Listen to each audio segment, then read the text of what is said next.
nice to see you again. This time, we want to praise our Lord because He is our Savior. Let's sing. Hidup ini adalah kesempatan. Hidup ini adalah kesempatan. Hidup ini untuk melayani Tuhan. Jangan sia-siakan waktu yang Tuhan beri. Hidup ini harus jadi berkat. Oh Tuhan, pakailah hidupku selagi aku masih kuat.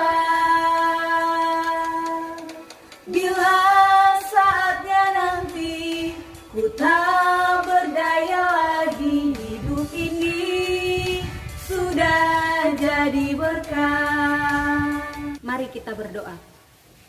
Bapa di dalam surga, kami bersyukur kepadamu pada saat pagi hari ini atas kesehatan yang masih Tuhan berikan kepada kami.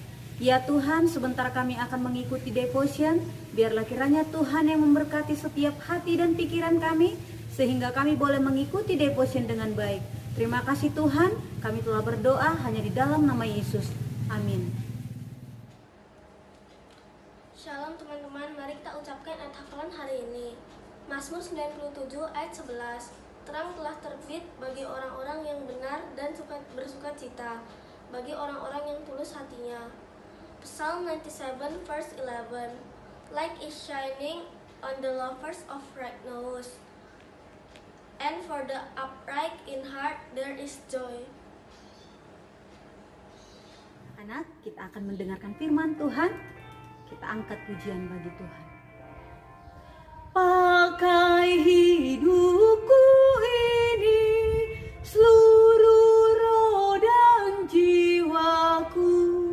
Pakai tanganku ini, hatiku digerakkan kasih-Mu. Pakai kakiku ini, tiap langkah ikut-Mu. Pakai suaraku ini, selamanya memuji Kristus Tuhan. Anak-anak, kita akan mendengarkan kebenaran firman Tuhan. Kita bersatu dalam doa. Bapa di dalam surga, kembali kami mengucap syukur dan berterima kasih. Pada saat ini kami akan mendengarkan kebenaran firman Tuhan. Mari Tuhan pimpin kami, kuasai hati kami dan pikiran kami, agar kami dapat mendengarkan setiap kebenaran firman-Mu. Bukan hanya sebagai pendengar, tetapi kami dapat menjadi pelaku daripada kebenaran firman-Mu. Terima kasih Tuhan, kami siap untuk mendengarkan kebenaran firman-Mu. Kami berdoa dan mengucap syukur. Amin. Anak-anak, kita akan mendengarkan kebenaran firman Tuhan yang tertulis di dalam Bilangan 20 ayat yang kedua sampai yang ke-13. Demikian firman Tuhan. Sesudah itu Musa mengangkat tangannya, lalu memukul bukit batu itu dengan tongkatnya 2 kali. Maka keluarlah banyak air, sehingga umat itu dan ternak mereka dapat minum. Anak-anak, pernahkah engkau dimarahi seseorang? Apakah itu orang tua, guru, ataupun seseorang yang lain? Bagaimana perasaanmu saat itu? Tapi sebaliknya, pernahkah kamu marah kepada seseorang? Lalu ketika kamu marah karena apa? Pada waktu engkau marah, apa yang engkau lakukan anak-anak? Sering sekali anak-anak, pada waktu seseorang marah, bukan hanya mulut yang bicara, tetapi tangannya juga ikut main, tangannya juga ikut bertindak. Ada yang menggunakan tangannya untuk memukul, membanting sesuatu hingga rusak, atau bahkan menuding orang lain. Setelah selesai melakukan hal itu, apa yang biasanya yang dirasakan orang tersebut?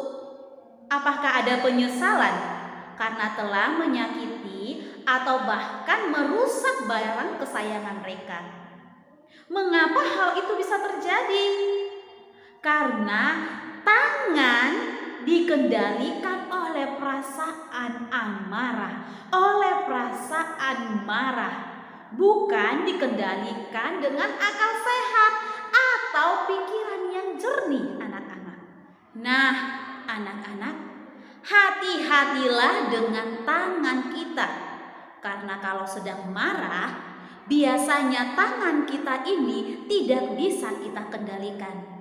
Sekali lagi, ia akan mudah untuk memukul, membanting, atau bahkan merusak apapun. Apa akibatnya? Teman terluka, barang menjadi hancur ataupun rusak, lalu suasana menjadi tidak menyenangkan, anak-anak.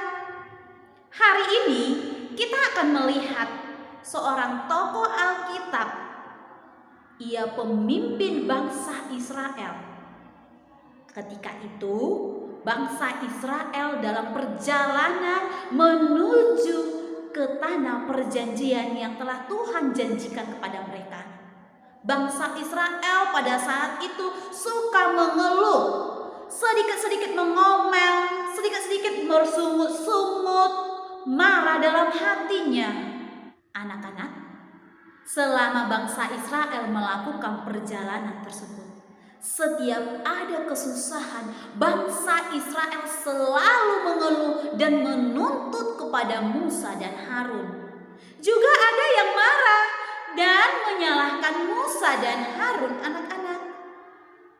Tetapi pada saat itu segeralah Musa dan Harun pergi ke kemah pertemuan. Mereka minta pertolongan Tuhan. Ampunilah bangsa yang suka mengomel ini, Tuhan. Kasihanilah kami yang tidak tahu harus berbuat apa untuk memimpin bangsa ini. Tuhan, apa yang harus kami perbuat?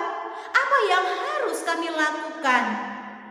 Anak-anak, Tuhan segera menunjukkan kedaulatannya dan menjawab mereka. Ambillah tongkatmu itu dan pergilah kalian berdua untuk mengumpulkan bangsa Israel. Setelah mereka berkumpul, katakanlah kepada bukit batu yang ada di depan itu, "Hei bukit batu, keluarkanlah air." Maka bukit batu itu akan mengeluarkan air dan menjadi minuman bagi bangsa Israel dan segala ternaknya. Anak-anak, Musa dan Harun mengumpulkan bangsa Israel di depan bukit batu itu. Lalu apa yang terjadi, anak-anak? Musa yang masih kesal dan marah kepada bangsa Israel yang tadinya mengeluh dan menyalahkan mereka berdua, berkata demikian, "Hei bangsa yang tidak tahu diri, bangsa yang durhaka, apakah kami harus mengeluarkan air dari bukit batu ini untuk kalian?"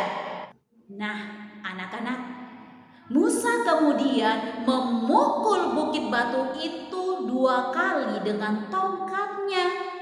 Dan seketika itu keluarlah air yang banyak dari bukit batu itu, sehingga bangsa Israel dan ternaknya dapat minum dengan puas. Musa tidak melakukan perintah Tuhan dengan tepat, anak-anak. Ia tidak dapat mengendalikan tangannya, sehingga ia memukul bukit batu itu sebanyak 2 kali. Ini sebuah penyimpangan, ini sebuah kesalahan, ini sebuah tindakan yang tidak tepat yang harusnya Musa tidak lakukan. Tindakan yang tidak sesuai dengan perintah Tuhan. Anak-anak, mengendalikan tangan sebenarnya dimulai dengan mengendalikan hati kita. Melalui pertimbangan hatilah kemudian orang bersikap, berkata-kata, bahkan bertindak. Dosa Musa ialah ia tidak dapat mengendalikan perasaannya, sehingga ia juga tidak dapat mengendalikan tangannya. Perasaan yang kesal mendorong ia untuk menggerakkan tangan dan melakukan apa yang salah.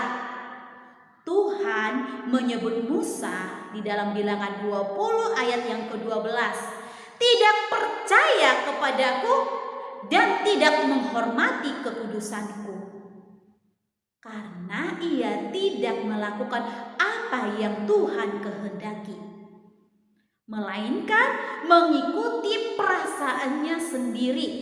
Akibatnya Musa tidak diizinkan Tuhan masuk ke tanah perjanjian yang telah Tuhan janjikan tersebut.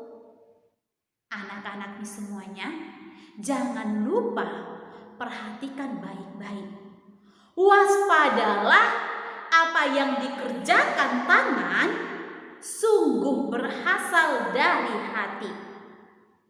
Musa berkelebihan memukul batu itu. Seharusnya ia cuma berkata-kata dengan mulutnya, namun malah tangannya yang bekerja. Tangan yang memukul ini jelas merupakan pelanggaran atas kehendak Allah. Anak-anak, Musa tidak taat pada Tuhan, sehingga ia juga mendapatkan hukuman dari Tuhan.